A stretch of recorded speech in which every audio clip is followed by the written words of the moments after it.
Yeah, give them a lot of credit. Those 3 games in a row, they kind of did the same thing. They were a more physical team. Their length, their athleticism bothered us. I thought that obviously BI had a heck of a game. Scoring 30 on 50% shooting from the floor. So he did what he was supposed to do. A guy like Herb Jones, for him to go get 23 on 8 for 13 from the floor, and you got to give him credit. That's something that you hope that doesn't happen, especially if you're limiting Zion to 8 shots and 10 points. You hope a guy like Herb Jones doesn't get to the rim time after time after time for a dunk. But I thought that at the end of the day, it was their bench. Their bench, man, I tell you what, you got to give credit where credit's due. Obviously, Trey Murphy had a big game for him. And, from time to time, he's long, he can shoot it. That's expected, but the guy that's kicked our behind, I know for sure 2 straight games, maybe 3 is Alvarado. You got to give that man a lot of credit. That man came into the game, he changed the game, he was physical with us, smallest player on the floor, but he impacted the game at the highest level every minute that he was on the floor, and we paid the price for it. So give those guys a ton of credit because they came in here and they earned the win. Mike, how would you describe just the level of disappointment not to be able to advance in this tournament? It was tough. We obviously wanted to advance just like they did, and their physicality, how hard they played, the things they did out on the floor just showed it.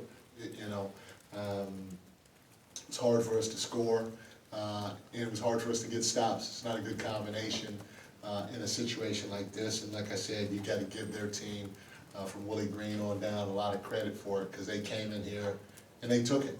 And you are disappointed in it, but at the end of the day, watching that game, they earned it. So it's one of those things when you get a butt whooping and that person that whipped your butt, you watch them do it, you see how they do it, nothing to do but give them credit for it. How killer was the end of the first quarter? Well, I think your lead went from 10 to 2 and like that. It was huge. I thought it was really big again, and I thought Alvarado was a huge part of it. He just came in, and defensively he impacted the game. I think he might have hit a 3, maybe, I don't know. But again, I got to give credit where credit was due, and I thought he was a big factor in that run. What do you think of and see with your varying pace throughout the course of the game? It wasn't good, but I think they had something to do with it. They did a good job of getting back in transition. I told our guys, you can watch it on film. We don't run as hard as we did last year. We're not getting to the corners to flatten the defense out and open it. We kind of jog back. Everybody's kind of looking for the ball, and then we stop at the wing, free throw line extended, and so it's hard to get down the hill. It's hard to create sprays and transition just because we don't run as hard as we did last year, and hopefully in time we'll get back to doing that. Mike, how do you get more out of over here? How do you get more out of HB? There's some games where he goes off and he's very present in the game, and there's games like today where it's just looks like he's just there. Yeah, we got a lot out of him. I thought he did a nice job with Zion. Now, obviously, he didn't score a ball at the clip that you hope for, but for us to score 117 points, especially with the turnovers we had in the first half, that's more than enough. We just got to do a better job defensively. In a ball game of this magnitude, we got to take care of the ball and do all the little things, and we didn't do it. Like to give up a free throw tip in with 0.3 or whatever seconds is to end the half. That's not good. Your mind's not in the right spot to win a game of this magnitude. Building off of Jake's question there, you mentioned pregame, like each player has helped identify their role and sit Sure. for the team. Can you share the specifics of what Harrison's identified role is and what you are looking to see from him on a night-to-night basis? You know, we're still defining the role, so it's not, you know, but I can tell you just in general, he's gonna have to help us rebound. He's gonna take on some tough defensive assignments, right? And then, you know, he's gonna shoot the ball when he's open.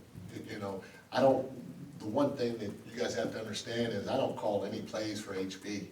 Everything he does, he kind of gets off of others.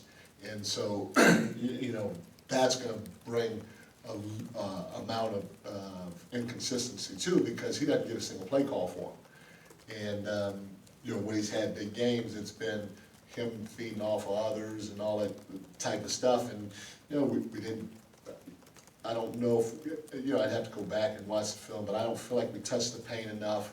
And, you know, they send a lot of guys to the paint, but I don't feel like we touched the paint enough. And then when the ball got sprayed, excuse me, and then the ball gets sprayed, you know, I felt when we touched that paint, a lot of times it was to try to score, you know, and HB is really good feeding off of us touching the paint. Spray happens, he either shoots it or spray, swing to him, hard close out, and he snap drives and gets by people. He didn't have much opportunity to do that tonight, you know, but again, you know, we didn't shoot the ball well from three, but, you know, 117 points is plenty enough to win a ball game of this magnitude.